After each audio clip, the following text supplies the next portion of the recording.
இயேசு கிறிஸ்துவின் இனிய நாமத்தில் உங்களை மனதார வாழ்த்துகிறேன். நம் கர்த்தர் நல்லவர், அவருடைய கிருபை உங்கள் அனைவர் மேலும் தங்கியிருப்பதாக. யாத்திராகமம் 15வது அதிகாரம் 11வது வசனம். கர்த்தாவே, தேவர்களில் உமக்கு ஒப்பானவர் யார்? பரிசுத்தத்தில் மகத்துவமுள்ளவரும் துதிகளில் பயப்படத்தக்கவரும் அற்புதங்களை செய்கிறவருமாகிய உமக்கு ஒப்பானவர் யார்? இஸ்ரவேல் ஜனங்கள் மீட்கப்பட்டு சிவந்த சமுத்திரத்தை கடந்த பிறகு அவர்கள் துதித்து பாடின பாடல். அவர்கள் கண்களுக்கு முன்பதாகவே அநேக அடையாளங்கள், அற்புதங்கள் எகிப்தில் நடந்தது. எகிப்தில் நடந்தது மாத்திரமல்ல, சிவந்த சமுத்திரத்திலே அவர்கள் கண்களுக்கு முன்பதாகவே அவர்களை பின்தொடர்ந்து வந்த பார்வோன் சேனை முற்றிலுமாக தேவனால் உண்டான பயங்கரத்து நிமித்தம் அடிக்கப்பட்டது, அழிக்கப்பட்டது. இப்பொழுது இஸ்ரவேலர்கள் பாடுகிறார்கள், கர்த்தாவே, தேவர்களில் உமக்கு ஒப்பானவர் யார் என்று. எகிப்திலே கர்த்தர் செய்த கிரியைகள், அவர் அனுப்பின வாதைகள், இது ஒரு புறம் நமக்கு அற்புதமாய் காணப்பட்டாலும் இன்னொரு புறத்திலே கர்த்தர் ஏன் இதை செய்தார் என்றால், மோசே கர்த்தர் எகிப்துக்கு அனுப்புகிறார். மோசே ஆரோனுமாக பார்வோனிடத்திலே போகிறார்கள். அப்பொழுது ஆண்டவரை ஆராதிக்கும்படி ஜனங்களை போக விடுவு என்று கேட்கும்போது பார்வோன் அவர்களை பார்த்து கேட்கிறான், உன் தேவன் யார்? ஜனங்களை ஆராதிக்க விடுறதுக்கு நீங்க சொல்லி நான் கேட்கறதுக்கு உங்கள் கர்த்தர் யார், உங்கள் தேவன் யார் என்று அவன் கேட்கிறான். அவனுக்கு தெரிந்த தேவர்கள், அவன் வணங்கின, அவன் வழிபட்ட எகிப்தின் தேவர்கள், இதை தவிர அவனுக்கு வேறு ஒன்றும் தெரியாது.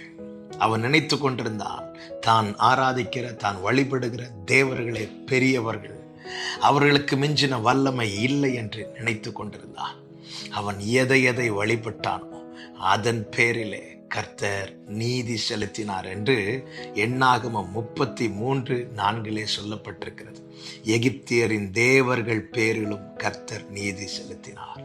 எகிப்தின் வழிபாடுகளில் ஒன்றுதான் சர்ப்பம், ஒன்று நதி, இன்னொன்று சூரியன் மற்றும் ஒவ்வொரு வழிபாட்டு காரியங்கள். மனிதன் எதை பார்த்து பயப்படுகிறானோ அல்லது மனிதன் எதிலே பயனடைகிறானோ அதையெல்லாம் தெய்வமாக்கி கொண்டான் என்று வேதம் சொல்லுகிறது.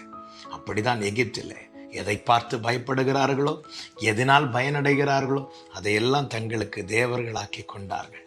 கர்த்தர் ஒவ்வொன்றின் மேலும் நீதியை செலுத்த ஆரம்பித்ததை வேதத்தில் பார்க்க முடியும். கடைசியில் எகிப்தியருடைய ஒரு வழக்கம் எதுவாக இருந்தது என்று சரித்திரம் சொல்லுகிறது என்றால், தங்களுடைய மூத்த பிள்ளையை எகிப்தின் தேவர்களுக்கு என்று பிரதிஷ்டை பண்ணுவார்கள். கர்த்தர் அதிலும் கை வைத்தார். அப்பொழுதுதான் பார்வோனால தாங்க முடியவில்லை, நிற்க முடியவில்லை, ஜனங்களை போயிருங்க என்று சொல்லி போக விடுகிறான்.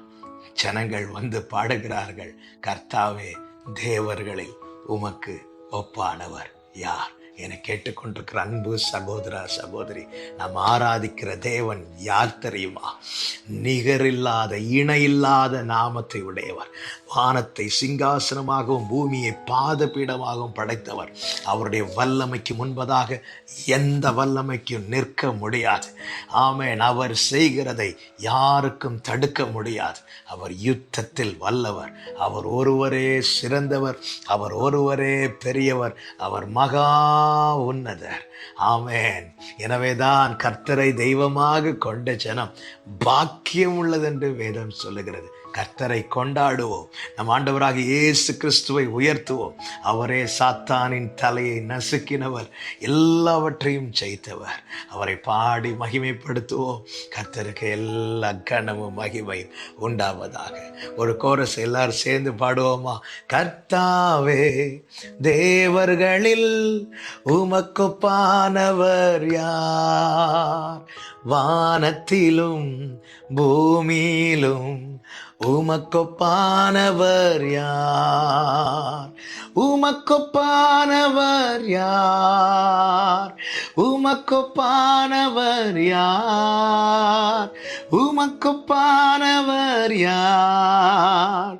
உமக்கொப்பானவர் யார்? வானத்திலும் பூமியிலும் உமக்கொப்பானவர் யார்? வானத்திலும் பூமியிலும் உமக்கொப்பானவர் யார்? ஆமென். கர்த்தருக்கு மகிமை உண்டாவதாக. நல்ல தகப்பனே, உமக்கொப்பானவர் ஒருவரும் இல்லை. உம்மை தெய்வமாக கொண்டது எங்கள் பாக்கியம். நன்றி செலுத்துகிறோம். உமக்குரிய மகிமையும் கனத்தையும் செலுத்திமை பிரியப்படுத்தி வாழ கிருபை செய்யும். இயேசு கிறிஸ்துவின் நாமத்தில் பிதாவே, ஆமென், ஆமென்.